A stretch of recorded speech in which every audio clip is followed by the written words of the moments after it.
Hi, I want to do a quick video on the last couple things I'm doing to this trailer.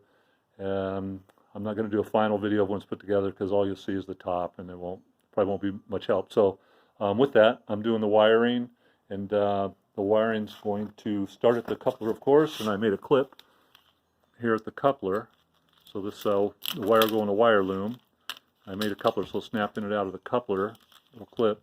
I'll go down the coupler, or down the tongue, and then it'll go through the A-frame sitting in here, the box. It'll come down the inside of the channel of the A-frame, underneath the first cross member, underneath this extra cross member that I added.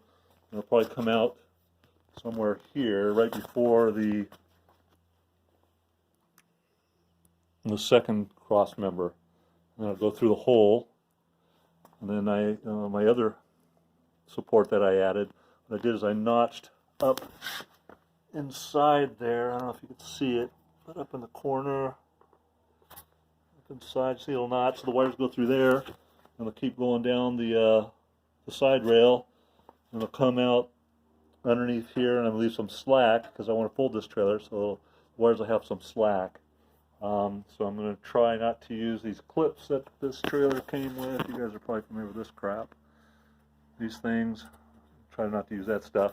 What I did with the extra supports is I had some 4x4s that were at least 15, 20 years old. They're twisted a bit and split. So what I did is I cut them up to where I got them pretty straight, and they're about 3 by 2.5, so they're pretty stout, pretty strong.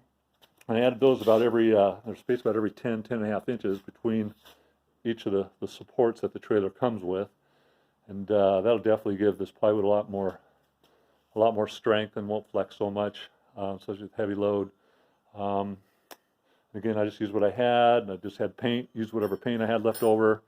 And let's see, a couple other things I want to show real quick are, in case those that don't know about these fender issues, is these things vibrate like a lot. And so what happens is, often is they vibrate. In fact, there's videos of this by a couple guys. There's videos of these things vibrating. What happens is these bolts actually hit the tire, because this thing will flex so much, and then when it's loaded and the tire's going up and down, the bolts will actually hit the tire and start to split the tire. So a couple things to address that is flip the bolts over, so that'll give you about a 1/2 inch more clearance between the tire, underneath the tire, and the bottom of the fender bolts. The other thing is add a support, just a little bracket, anything to keep these things from bouncing around so much. So something real cheap, simple to do, and kind of take away that possibility of a problem. And the other thing I did was whenever I fold this thing up, and I have it up against the wall, this license plate's always kind of hanging in the way. So what I did is I put a hinge on this thing. It has some old door hinge, and just riveted that on with a few rivets going across.